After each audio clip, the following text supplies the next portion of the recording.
അധ്യായം 8. രാജാവിന് വേണ്ടി മുറവിളി. സാമുവേൽ വൃദ്ധനായപ്പോൾ മക്കളെ ഇസ്രായേലിൽ ന്യായാധിപന്മാരായി നിയമിച്ചു. മൂത്ത മകൻ ജോയേലും രണ്ടാമൻ അബിയായും ബേർഷബായിൽ ന്യായാധിപന്മാരായിരുന്നു. അവർ പിതാവിൻ്റെ മാർഗം പിന്തുടർന്നില്ല. പണമായിരുന്നു അവരുടെ ലക്ഷ്യം. അവർ കൈക്കൂലി വാങ്ങുകയും അനീതി പ്രവർത്തിക്കുകയും ചെയ്തിരുന്നു. ഇസ്രായേലിലെ ശ്രേഷ്ഠന്മാർ റാമായിൽ സാമുവേലിൻ്റെ സന്നിധിയിൽ ഒരുമിച്ചുകൂടി. അവർ പറഞ്ഞു, അങ്ങ് വൃദ്ധനായി, പുത്രന്മാരാകട്ടെ അങ്ങയുടെ മാർഗം പിന്തുടരുന്നുമില്ല. അതുകൊണ്ട് മറ്റു ജനതകൾക്കുള്ളതുപോലെ ഒരു രാജാവിനെ ഞങ്ങൾക്കും നിയമിച്ചു തരിക. ഞങ്ങൾക്കൊരു രാജാവിനെ തരിക എന്ന് അവർ പറഞ്ഞത് സാമുവേലിന് ഇഷ്ടമായില്ല. അവൻ കർത്താവിനോട് പ്രാർത്ഥിച്ചു. അവിടുന്ന് സാമുവേലിനോട് പറഞ്ഞു, ജനം പറയുന്നത് കേൾക്കുക. അവർ നിന്നെയല്ല, തങ്ങളുടെ രാജാവായ എന്നെയാണ് തിരസ്കരിച്ചിരിക്കുന്നത്. ഈജിപ്തിൽ നിന്ന് കൊണ്ടുവന്ന ദിവസം മുതൽ അവർ എന്നെ ഉപേക്ഷിച്ച് അന്യദേവന്മാരെ ആരാധിച്ചുകൊണ്ട് എന്നോട് ചെയ്തത് തന്നെയാണ് അവർ നിന്നോടും ചെയ്യുന്നത്. അതുകൊണ്ട് ഇപ്പോൾ അവരെ അനുസരിക്കുക. എന്നാൽ അവരെ ഭരിക്കാനിരിക്കുന്ന രാജാക്കന്മാരുടെ രീതി സൂക്ഷ്മമായി വിവരിച്ച് അവർക്ക് മുന്നറിയിപ്പ് കൊടുക്കുക. രാജാവിനെ ആവശ്യപ്പെട്ടവരോട് കർത്താവിൻ്റെ വാക്ക് സാമുവേൽ അറിയിച്ചു.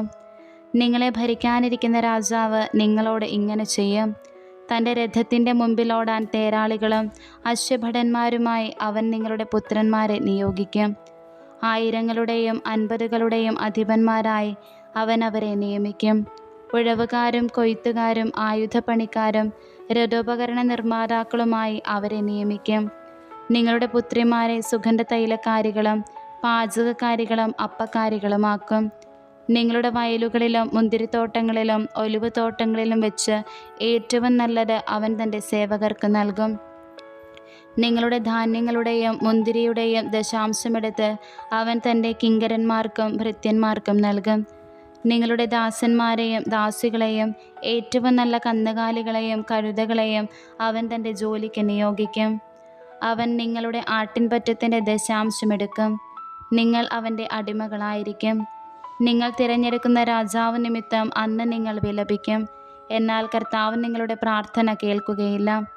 സാമുവേലിൻ്റെ വാക്കുകൾ ജനം അവഗണിച്ചു. അവർ പറഞ്ഞു, ഞങ്ങൾക്ക് രാജാവിനെ കിട്ടണം. ഞങ്ങൾക്ക് മറ്റു ജനതകളെ പോലെയാകണം. ഞങ്ങളുടെ രാജാവ് ഞങ്ങളെ ഭരിക്കുകയും നയിക്കുകയും ഞങ്ങൾക്ക് വേണ്ടി പടവെട്ടുകയും ചെയ്യണം. ജനങ്ങൾ പറഞ്ഞത് സാമുവേൽ കർത്താവിൻ്റെ മുൻപിൽ ഉണർത്തിച്ചു. അവിടുന്ന് അവനോട് പറഞ്ഞു, അവരുടെ വാക്കനുസരിച്ച് അവർക്കൊരു രാജാവിനെ വാഴിച്ചു കൊടുക്കുക. സാമുവേൽ ഇസ്രായേലിയരോട് പറഞ്ഞു, ഓരോരുത്തരും തന്താങ്ങളുടെ പട്ടണങ്ങളിലേക്ക് മടങ്ങിപ്പോകുവേൻ. അധ്യായം 9. സാവൂൾ സാമുവേലിൻ്റെ അടുക്കൽ. ബെഞ്ചമിൻ ഗോത്രജനായ കിഷ് എന്നൊരാളുണ്ടായിരുന്നു. അവൻ അബിയേലിൻ്റെ മകനായിരുന്നു. അബിയേൽ സെരോറിൻ്റെയും സെരോർ ബക്കോറാത്തിൻ്റെയും ബക്കോറാത്ത് അഫിയായുടെയും പുത്രനായിരുന്നു. അഫിയ ബെഞ്ചമിൻ ഗോത്രക്കാരനും ധനികനുമായിരുന്നു. കിഷിന് സാവൂൾ എന്നൊരു പുത്രനുണ്ടായിരുന്നു. അവനേക്കാൾ കോമളനായി ഇസ്രായേലിൽ മറ്റാരുമില്ലായിരുന്നു. അവൻ്റെ തോളൊപ്പം ഉയരമുള്ള ആരും ഉണ്ടായിരുന്നില്ല. ഒരിക്കൽ സാവൂളിൻ്റെ പിതാവായ കിഷിൻ്റെ കഴുതകൾ കാണാതായി. അവൻ സാവൂളിനോട് പറഞ്ഞു, ഒരു ഭൃത്യനെയും കൂട്ടി കഴുതകളെ അന്വേഷിക്കുക. അവർ എഫ്രായിം മലനാട്ടിലും ഷലീഷാ ദേശത്തും അന്വേഷിച്ചു, കണ്ടെത്തിയില്ല. ഷാലീം ദേശത്തും തിരക്കി, അവിടെയുമില്ലായിരുന്നു. അനന്തരം ബെഞ്ചമിൻ്റെ നാട്ടിൽ അന്വേഷിച്ചു, കണ്ടെത്തിയില്ല. സൂഫിൻ്റെ ദേശത്തെത്തിയപ്പോൾ സാവൂൾ ഭൃത്യനോട് പറഞ്ഞു, നമുക്ക് തിരികെ പോകാം. അല്ലെങ്കിൽ പിതാവ് കഴുതകളുടെ കാര്യം വിട്ട് നമ്മെപ്പറ്റി ആകുലചിത്തനാകും. ഭൃത്യൻ പറഞ്ഞു, ഈ പട്ടണത്തിൽ വളരെ പ്രശസ്തനായ ഒരു ദൈവപുരുഷനുണ്ട്. അവൻ പറയുന്നതെല്ലാം അതുപോലെ സംഭവിക്കും. നമുക്ക് അങ്ങോട്ട് പോകാം. ഒരുപക്ഷെ നമ്മുടെ കാര്യം സാധിക്കുന്നതിനുള്ള മാർഗം അവൻ കാണിച്ചു തരും. സാവൂൾ അവനോട് ചോദിച്ചു, നമ്മൾ ചെല്ലുമ്പോൾ എന്താണ് അവന് കൊടുക്കുക? നമ്മുടെ കയ്യിലുണ്ടായിരുന്ന ഭക്ഷണ സാധനങ്ങൾ തീർന്നുപോയി. അവന് കൊടുക്കാൻ ഒന്നും നമ്മുടെ കയ്യിലില്ലല്ലോ. ഭൃത്യൻ പറഞ്ഞു, എൻ്റെ കയ്യിൽ 1/4 ശെക്കൽ വെള്ളിയുണ്ട്, അതവന് കൊടുക്കാം. നമ്മുടെ കഴുതകളെ എവിടെ കണ്ടെത്താമെന്ന് അവൻ പറഞ്ഞു തരും. പണ്ട് ഇസ്രായേലിൽ ഒരുവൻ ദൈവഹിതമാരായാൻ പോകുമ്പോൾ നമുക്ക് ദീർഘദർശിയുടെ അടുത്ത് പോകാമെന്ന് പറഞ്ഞിരുന്നു. പ്രവാചകൻ അക്കാലത്ത് ദീർഘദർശി എന്നാണ് വിളിക്കപ്പെട്ടിരുന്നത്. കൊള്ളാം, നമുക്ക് പോകാം, സാവൂൾ പറഞ്ഞു. അവൻ ദൈവപുരുഷൻ താമസിക്കുന്ന പട്ടണത്തിലേക്ക് പോയി. അവർ പട്ടണത്തിലേക്കുള്ള കയറ്റം കയറുമ്പോൾ വെള്ളം കോരാൻ വന്ന യുവതികളോട് ചോദിച്ചു, ദീർഘദർശി ഇവിടെയെങ്ങാനുമുണ്ടോ? ഉണ്ട്, അവർ പറഞ്ഞു. അതാ നിങ്ങളുടെ മുൻപിൽ പോകുന്നു, വേഗം ചെല്ലുവൻ, അവനിപ്പോൾ പട്ടണത്തിൽ വന്നതേയുള്ളൂ. ഇന്ന് മലമുകളിൽ ജനങ്ങൾക്ക് ഒരു ബലി സമർപ്പിക്കാനുണ്ട്. പട്ടണത്തിൽ ചെന്നാലുടനെ ഭക്ഷണം കഴിക്കാൻ മലമുകളിലേക്ക് പോകുന്നതിന് മുൻപ് അവനെ നിങ്ങൾക്ക് കാണാം. അവൻ ബലിയർപ്പിക്കുന്നതിന് മുൻപ് ജനങ്ങൾ ഭക്ഷിക്കുകയില്ല. ക്ഷണിക്കപ്പെട്ടവർ പിന്നീടാണ് ഭക്ഷിക്കുന്നത്. ഇപ്പോൾ തന്നെ പോയിക്കൊള്ളൂ, ഉടനെ അവനെ കാണാം. അവർ പട്ടണത്തിൽ ചെന്നു. മലമുകളിലേക്ക് പോകുന്ന വഴിക്ക് അവനെ കണ്ടു. സാവൂൾ വന്നതിൻ്റെ തലേ ദിവസം കർത്താവ് സാമുവേലിനെ വെളിപ്പെടുത്തിയിരുന്നു. നാളെ ഈ സമയത്ത് ബെഞ്ചമിൻ്റെ നാട്ടിൽ നിന്ന് ഒരുവനെ ഞാൻ നിന്റെ അടുക്കൽ അയക്കും. അവനെ എൻ്റെ ജനത്തിൻ്റെ രാജാവായി അഭിഷേകം ചെയ്യണം. ഫിലിസ്ത്യരുടെ കരങ്ങളിൽ നിന്ന് അവരെ അവൻ രക്ഷിക്കും. എൻ്റെ ജനത്തിൻ്റെ കഷ്ടത ഞാൻ കാണുകയും അവരുടെ നിലവിളി ഞാൻ ശ്രവിക്കുകയും ചെയ്തിരിക്കുന്നു. സാവൂൾ സാമുവേലിൻ്റെ ദൃഷ്ടിയിൽ പെട്ടപ്പോൾ കർത്താവ് സാമുവേലിനോട് പറഞ്ഞു, ഞാൻ നിന്നോട് പറഞ്ഞത് ഇവനെ പറ്റിയാണ്. എൻ്റെ ജനത്തെ ഭരിക്കുന്നവൻ ഇവനാണ്. സാവൂൾ പട്ടണവാതിൽക്കൽ വെച്ച് സാമുവേലിനെ സമീപിച്ച് ചോദിച്ചു, ദീർഘദർശിയുടെ ഭവനം എവിടെയാണെന്ന് കാണിച്ചു തരാമോ? സാമുവേൽ പറഞ്ഞു, ഞാൻ തന്നെയാണവൻ. മലമുകളിലേക്ക് എൻ്റെ മുൻപേ നടന്നുകൊള്ളുക. ഇന്ന് എൻ്റെ കൂടെ ഭക്ഷണം കഴിക്കണം. പ്രഭാതത്തിൽ മടങ്ങിപ്പോകാം. അപ്പോൾ നിങ്ങൾക്ക് ആവശ്യമുള്ളത് പറഞ്ഞു തരാം. 3 ദിവസം മുൻപ് കാണാതായ കഴുതകളെക്കുറിച്ച് ആകുലചിത്തനാകേണ്ട. അവയെ കണ്ടു കിട്ടിയിരിക്കുന്നു. ഇസ്രായേലിൽ അഭികാമ്യമായതെല്ലാം ആർക്കുള്ളതാണ്? നിനക്കും നിന്റെ പിതൃഭവനത്തിലുള്ളവർക്കുമല്ലയോ? സാവൂൾ പ്രതിവചിച്ചു, ഇസ്രായേൽ ഗോത്രങ്ങളിൽ ഏറ്റവും ചെറിയ ബെഞ്ചമിൻ ഗോത്രത്തിൽപ്പെട്ടവനല്ലേ ഞാൻ? അതിൽ തന്നെ ഏറ്റവും എളിയ കുടുംബമല്ലേ എൻ്റേത്? പിന്നെ എന്തുകൊണ്ടാണ് എന്നോട് ഇങ്ങനെ അങ്ങ് സംസാരിക്കുന്നത്? അനന്തരം സാമുവേൽ അവരെ ഭക്ഷണശാലയിലേക്ക് കൊണ്ടുപോയി 30ഓളം വരുന്ന അതിഥികളുടെ ഇടയിൽ പ്രമുഖ സ്ഥാനത്തിരുത്തി. പാചകനോട് അവൻ പറഞ്ഞു, ഞാൻ നിന്നോട് എടുത്തു വയ്ക്കാൻ പറഞ്ഞ ഭാഗം കൊണ്ടുവരിക. പാചകൻ കാൽക്കുറുക്ക് കൊണ്ടുവന്ന് സാവൂളിന് വിളമ്പി. സാമുവേൽ പറഞ്ഞു, നിനക്ക് വേണ്ടി മാറ്റിവെച്ചിരുന്നതാണിത്. ഭക്ഷിച്ചാലും വിരുന്നുകാരോടൊത്ത് ഭക്ഷിക്കുന്നതിന് നിനക്ക് വേണ്ടി സൂക്ഷിച്ചു വെച്ചിരുന്നതാണ്. അന്ന് സാവൂൾ സാമുവേലിനോടൊത്ത് ഭക്ഷിച്ചു. അവർ മലമുകളിൽ നിന്നിറങ്ങി പട്ടണത്തിലെത്തി വീടിൻ്റെ മുകൾ തട്ടിൽ കിടക്ക തയ്യാറാക്കിയിരുന്നു. സാവൂൾ അവിടെ കിടന്നുറങ്ങി. സാവൂൾ അഭിഷിക്തനാകുന്നു. പ്രഭാതമായപ്പോൾ സാമുവേൽ വീടിൻ്റെ മുകൾ തട്ടിൽ ചെന്ന് സാവൂളിനെ വിളിച്ച്, എഴുന്നേൽക്കുക, നീ പോകേണ്ട വഴി ഞാൻ കാണിച്ചു തരാം. സാവൂൾ എഴുന്നേറ്റ് അവനോടുകൂടെ വഴിയിലേക്കിറങ്ങി. നഗരപ്രാന്തത്തിലെത്തിയപ്പോൾ സാമുവേൽ സാവൂളിനോട് പറഞ്ഞു, ഭൃത്യനോട് മുൻപേ പോയിക്കൊള്ളാൻ പറയുക. അവൻ പോയി കഴിയുമ്പോൾ 1 നിമിഷം ഇവിടെ നിൽക്കുക. അപ്പോൾ ദൈവത്തിൻ്റെ വചനം ഞാൻ നിന്നോട് പറയാം. അധ്യായം 10. സാമുവേൽ ഒരു പാത്രം ഒലിവെണ്ണയെടുത്ത് സാവൂളിൻ്റെ ശിരസിലൊഴിച്ചു. അവനെ ചുംബിച്ചിട്ട് പറഞ്ഞു, കർത്താവ് തൻ്റെ ജനത്തിൻ്റെ ഭരണാധികാരിയായി നിന്നെ അഭിഷേചിച്ചിരിക്കുന്നു.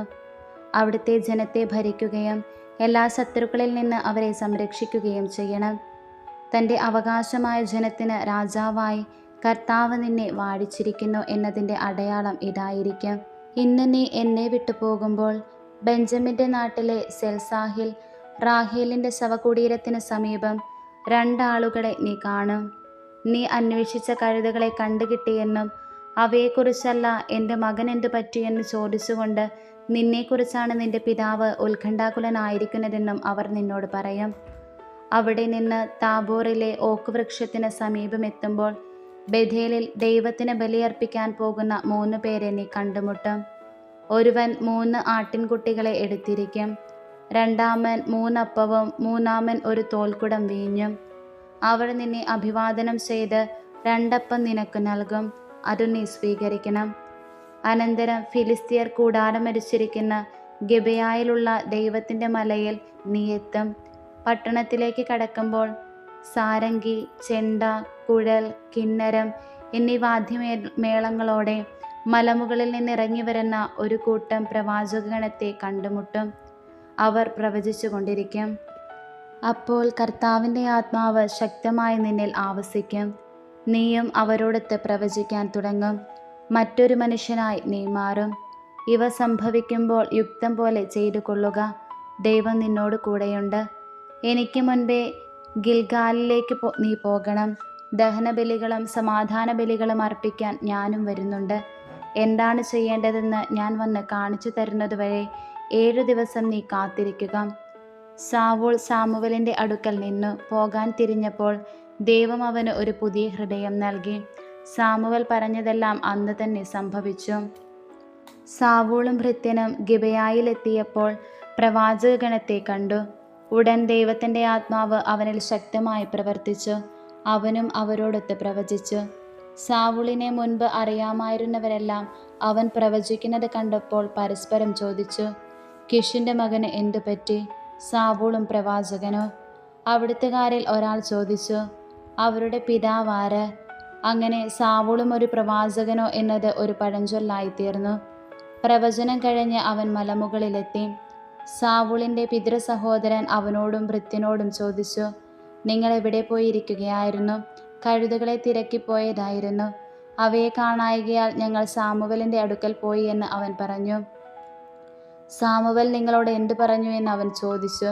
സാവൂൾ പറഞ്ഞു, കഴുതകളെ കണ്ടുകിട്ടിയെന്ന് അവൻ ഞങ്ങളോട് പറഞ്ഞു.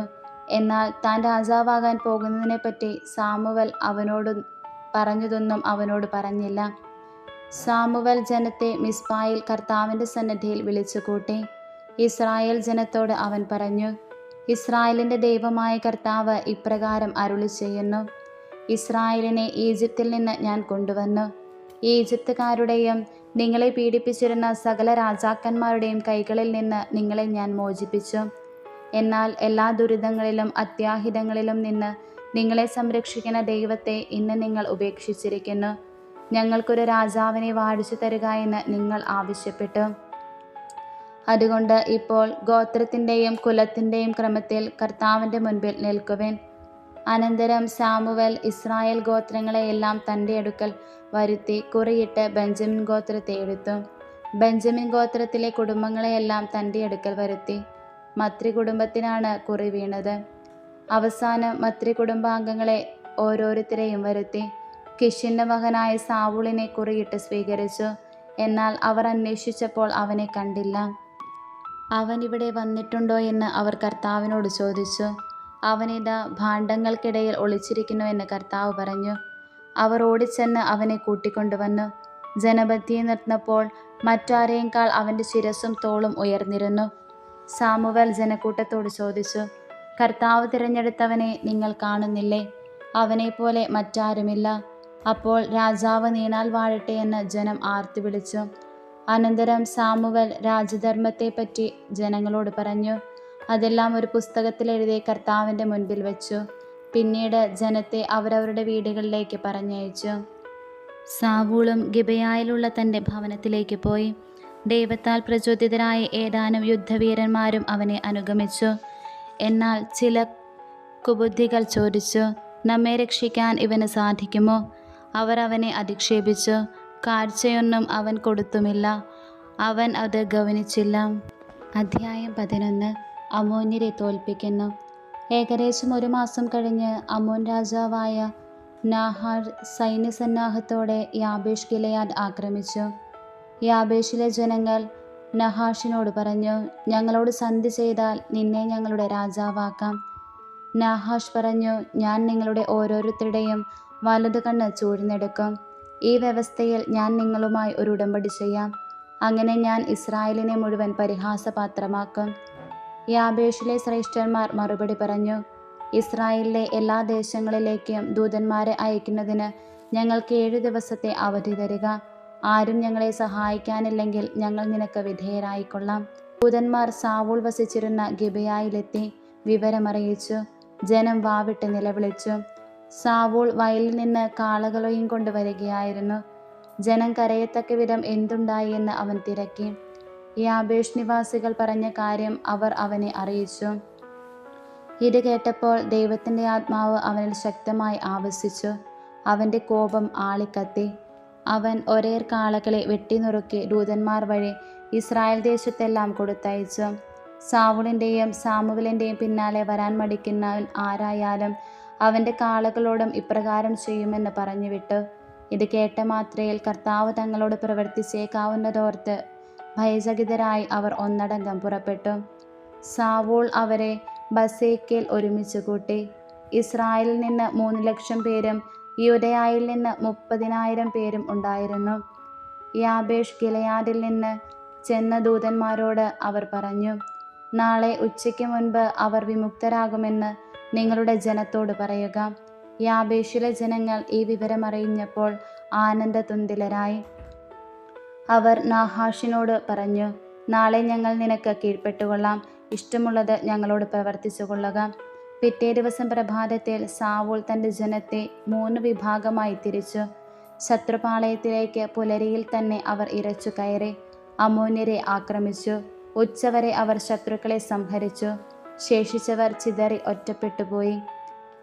അപ്പോൾ ഇസ്രായേല്യർ സാമുവേലിനോട് പറഞ്ഞു, സാവൂൾ ഞങ്ങളുടെ രാജാവാകരുതെന്ന് പറഞ്ഞവരെവിടെ? അവരെ വിട്ടു തരിക, ഞങ്ങൾക്ക് അവരെ വകവരുത്തണം. സാവൂൾ പറഞ്ഞു, ഇന്നേതായാലും ആരെയും കൊല്ലണ്ട. കർത്താവ് ഇസ്രായേലിന് മോചനം നൽകിയ ദിനമാണിന്ന്. സാമുവേൽ അവരോട് പറഞ്ഞു, നമുക്ക് ഗിൽഗാലിലേക്ക് പോകാം. ഒരിക്കൽ കൂടി സാവൂളിനെ രാജാവായി പ്രഖ്യാപിക്കാം. എല്ലാവരും ഗിൽഗാലിലേക്ക് പോയി. അവിടെ വിശുദ്ധ സ്ഥലത്ത് വെച്ച് സാവൂളിനെ അവർ രാജാവായി പ്രഖ്യാപിച്ചു. അവർ കർത്താവിൻ്റെ സന്നിധിയിൽ സമാധാന ബലികൾ അർപ്പിച്ചു. സാവൂളും ഇസ്രായേൽ ജനവും സാഘോഷം ഉല്ലസിച്ചു.